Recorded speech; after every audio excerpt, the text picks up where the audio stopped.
5 सितंबर 1977।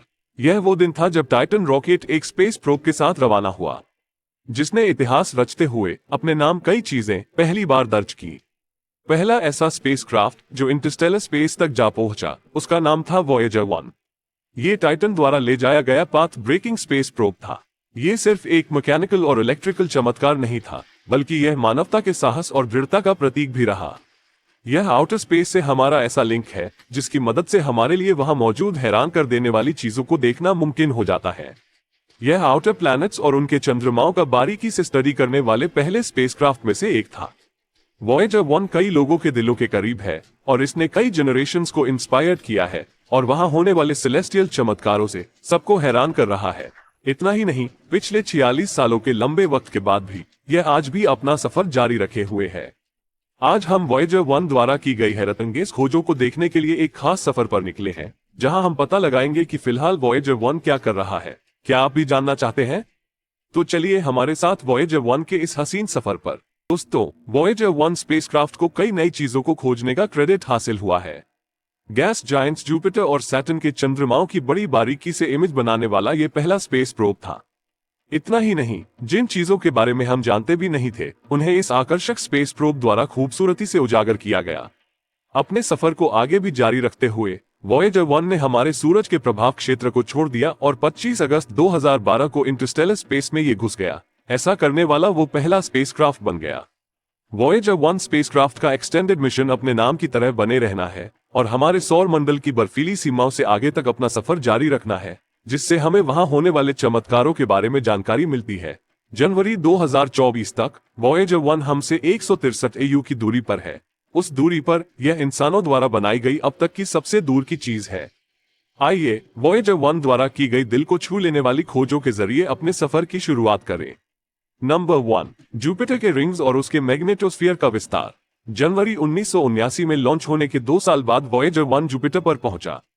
शायद वॉयेजर 1 द्वारा की गई सबसे आश्चर्यजनक खोज ये है कि जुपिटर के भी रिंग्स हैं, क्योंकि तब तक सिर्फ शनि और यूरेनस के रिंग्स के बारे में ही हमें पता था।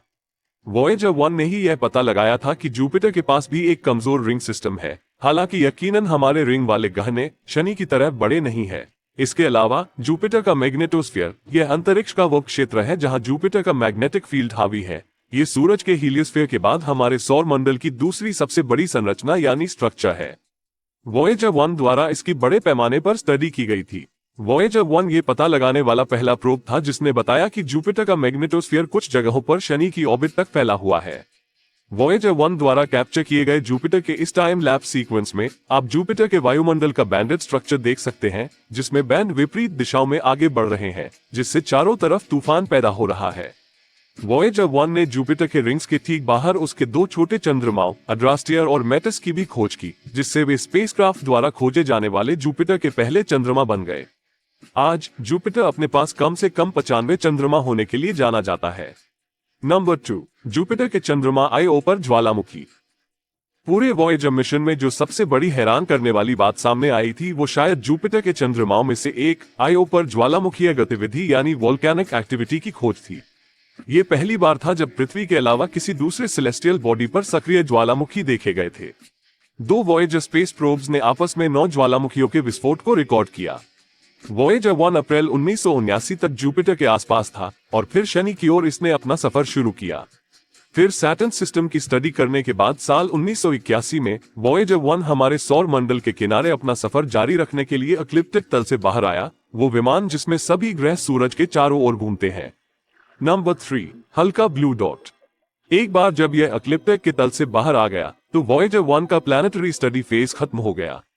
वॉयेजर इमेजिंग टीम का हिस्सा रहे फेमस अमेरिकन एस्ट्रोनॉमर और साइंस कम्युनिकेटर कार्ल सागन ने वॉयेजर 1 स्पेसक्राफ्ट को इसमें मौजूद कैमरे को ग्रहों की तरफ मोड़ने और एक आखिरी तस्वीर फैमिली पोर्ट्रेट खींचने के लिए पूरे 10 सालों तक नासा की पैरवी की।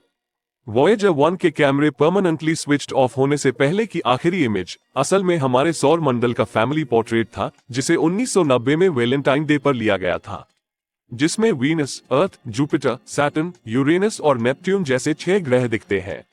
2 ग्रह मर्क्यूरी और मार्स पारिवारिक चित्र का हिस्सा नहीं बन सके क्योंकि मर्क्यूरी सूर्य के इतना करीब था कि उसे देखा नहीं जा सकता था और मंगल वॉयेजर 1 की नजर से छुपा हुआ था। जिस समय ये तस्वीर ली गई, वॉयेजर 1 हमसे 40 AU यानी 6 अरब किलोमीटर की दूरी पर था। यहां तक कि सूरज भी उस दूरी से एक लाइट पॉइंट से ज्यादा और कुछ नहीं दिख रहा था। ये पारिवारिक इमेज अब तक खींची गई सबसे प्रतिष्ठित इमेजेस में से एक, हल्के नीले बिंदु के रूप में पृथ्वी की इमेज भी इसमें शामिल है। हमारी पृथ्वी इस इमेज में सूरज की रोशनी की एक पट्टी में लटकी हुई एक छोटे पॉइंट से ज्यादा नहीं दिखाई देती है। इस तस्वीर ने कार्ल सागन को 1994 में इसी नाम से अपनी पुस्तक प्रकाशित करने के लिए प्रेरित किया। ये पिक्चर इस बात का सबूत है कि हम वाकई और आलंकारिक रूप से कितनी दूर आ गए थे।